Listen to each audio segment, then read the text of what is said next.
Rajarhat new টাউনের রাজনৈতিক ময়দানের শুরুতেই চমক দেখালেন নির্দল প্রার্থী অভিমন্যু শাণ্ডিল্য। প্রচারের প্রথম দিনেই সাধারণ মানুষের স্বতঃস্ফূর্ত অংশগ্রহণ যেন এক নতুন সমীকরণের ইঙ্গিত দিচ্ছে। রাস্তায় নেমে ঘরে ঘরে গিয়ে প্রচার চালাতেই বিপুল সাড়া মিলেছে বলে দাবি তার সমর্থকদের। এলাকার বহু বাসিন্দাদের কথায় দীর্ঘদিন ধরে তৃণমূল ও বিজেপির রাজনীতিতে তারা হতাশ। উন্নয়নের প্রতিশ্রুতি থাকলেও বাস্তবে তার প্রতিফলন তেমনভাবে চোখে পড়েনি। সেই জায়গা থেকেই বিকল্প হিসেবে নির্দল প্রার্থীর প্রতি আগ্রহ বাড়ছে বলে মনে করা হচ্ছে। অভিমন্যু শাণ্ডিল্য নিজেও জানিয়েছেন, এটা শুধু একটা নির্বাচন নয়, এটা মানুষের নিজেদের অধিকার ফেরানোর লড়াই। তার প্রচারে যুব সমাজের উল্লেখযোগ্য উপস্থিতি চোখে পড়েছে, যা এই নির্বাচনে বড় ফ্যাক্টর হতে পারে। রাজনৈতিক বিশ্লেষকদের মতে, যদি এই জনসমর্থন বজায় থাকে, তাহলে রাজারহাট নিউ টাউনের ভোটের ফলাফলে বড় সড় চমক দেখা যেতে পারে। রাজারহাটে বদলের হাওয়া, নির্দল প্রার্থী অভিমন্যু শাণ্ডিল্যের প্রচারে জনতার ঢল। তৃণমূল বিজেপি থেকে মুখ ফিরিয়ে নিচ্ছে মানুষ। করতে চাইছিলাম যে গ্রাউন্ড রিপোর্টে কি আছে, প্রত্যেকটা বুথ টু বুথ আমরা ঘুরছিলাম এবং মানুষের কথা শুনতে চাইলাম। মানুষ কাঁদছে, চায়ের দোকানে মুরব্বীরা বসে আছে, আমরা যাচ্ছি, তারা ডেকে জবরদস্তি আমাদেরকে বসে চা খাওয়াচ্ছে। মহিলারা তারা মন্দির তলায় বসে আছে, আমরা যাচ্ছি, আমাদের সঙ্গে কথা বলছে এবং স্যারের মাথায় হাত দিয়ে আশীর্বাদ করছে। সকলে তৃণমূলের প্রতি অতিষ্ঠ হয়ে গিয়েছে, বিজেপিকে চাইছে না, সাম্প্রদায়িক বিজেপিকে চাইছে না, আর দুর্নীতিগ্রস্ত তৃণমূলকে মানুষ মন থেকে ঘৃণা করছে। মানুষ তৃতীয় একটি বিকল্প চাইছে, কারণ বামফ্রন্ট ও আসতেই পারবে না। বিকল্প হিসেবে অভিমন্যু শাণ্ডিল্য একজন নির্দলীয় ক্যান্ডিডেট, তিনি প্রচার করতে গিয়েছেন, এটা দেখে মানুষ আপ্লুত এবং একের পর এক মানুষ বিভিন্নভাবে তার বুকে জড়িয়ে নিচ্ছে, আশীর্বাদ করছে, কথা বলছে। অনেক সাড়া পেয়েছি, অনেক সাড়া দিচ্ছে, মানুষ খুব আনন্দিত এবং অভিমন্যু শাণ্ডিল্যজির কথা ব্যবহারে মানুষ এত মুগ্ধ।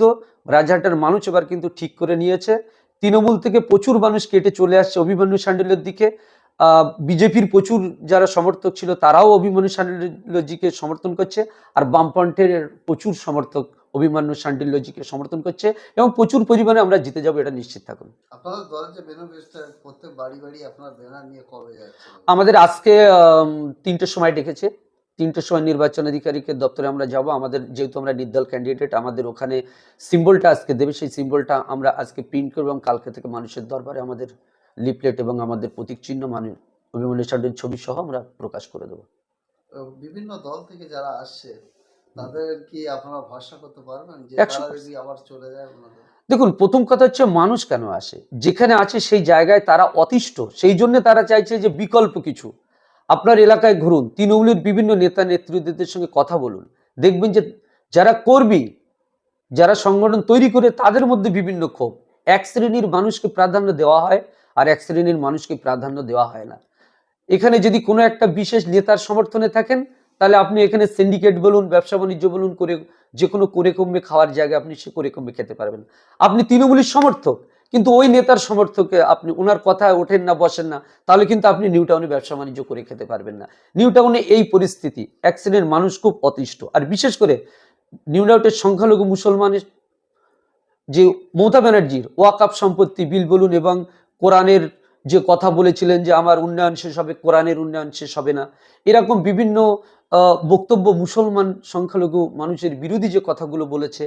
আবার একটা নিউ টাউনের বিভিন্ন এখানে আপনি ধরুন সাপনার যে মসজিদটা আছে, সেখানে তাদের পুরানো জমি থাকার পরেও তাদেরকে সেখানে নামাজ পড়তে দেওয়া হয় না। শুক্রবারে সেখানে তারা নামাজ পড়তে পারে না।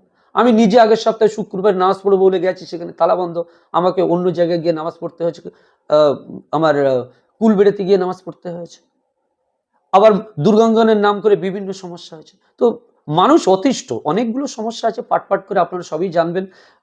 মানুষ মোটামুটি অভিমন্যু শাণ্ডিল্যজিকে বেছে নিয়েছেন, কারণ তিনি হচ্ছেন একজন বিশিষ্ট আইনজীবী, আর যেখানে আইন তৈরি হয় সেখানে আইনজীবী এবং যোগ্য আইনজীবীকে পাঠাবে, এটা রাজারহাটের মানুষ মনের দিক থেকে ঠিকই করে নিয়েছে। আমরা দেখেছি বিভিন্ন রাজনৈতিক দল, নওশাদ থেকে হুমায়ুন, আরো বিভিন্ন যারা বিরোধী দল করে তাদের বিরুদ্ধে মিথ্যা কেস থেকে শুরু করে বিভিন্ন মামলা দিয়ে ভয় দেখানোর চেষ্টা করে। আপনাদের কি তেমন কোনো ভয়?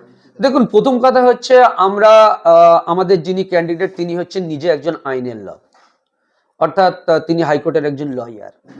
আর আমাদের পুরো একটা টিম আছে, আইনের টিম আছে, স্যারের যে টোটাল টিম, আমাদের সেই টিমের কর্মীদের সমর্থকদের কোথায় কোনো কিছু হলে আইনি বিষয় নিয়ে সেখানে ঝাঁপিয়ে পড়বে। আর অন্যায়ভাবে যদি আমাদের কোনো সমর্থকের উপরে অন্যায়ভাবে কোনো নেতা, কোনো সে রাজনৈতিক নেতা হোক বা প্রশাসনের কোনো লোক হোক, অন্যায়ভাবে যদি আমাদের সঙ্গে কোনো কিছু করতে চায়, আইন আমাদের সঙ্গে আছে এবং আইনের লোক আমাদের সঙ্গে আছে, তার বিরুদ্ধে তার এগেনস্টে যা পদক্ষেপ নেওয়ার আমরা নেওয়ার জন্য ফুল তৈরি হয়ে আছি।